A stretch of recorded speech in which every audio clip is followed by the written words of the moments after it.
மகா சிவநாடியினுடைய மேஷராசியினுடைய பலன்களை இப்போ வாசிக்க போகிறேன்.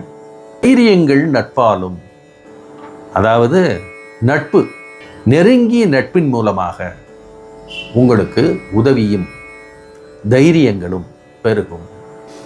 குருவின் ஆசி, ஒரு நல்ல குருவை நீங்கள் சந்திக்கப் போகிறீர்கள்.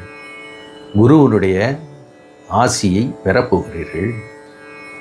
தன் மனைவி மகிழவளம், மனைவியின் மூலமாக ஆதரவும் அன்பும் சிறப்பும் உண்டாகும், மகிழ்ச்சி உண்டாகும்.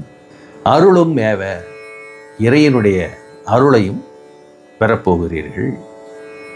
அதாவது மனைவியினுடைய பிரார்த்தனையும் நிறைவேறப் போகிறது. உரியதொரு செந்தூரும் தைரியங்கள், திருச்செந்தூருக்கு சென்று முருகனை வழிபடுவதால் உங்களுக்கு தைரியம் உண்டாகி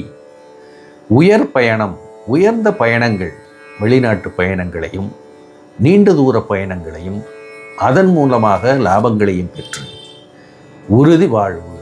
உறுதியோடு சிறப்பாக வாழ்வீர்கள் அப்படின்னு சொல்லி இந்த மேஷ ராசியினுடைய பலன்களை நம்ம இப்போ வாசிச்சிருக்கிறோம்.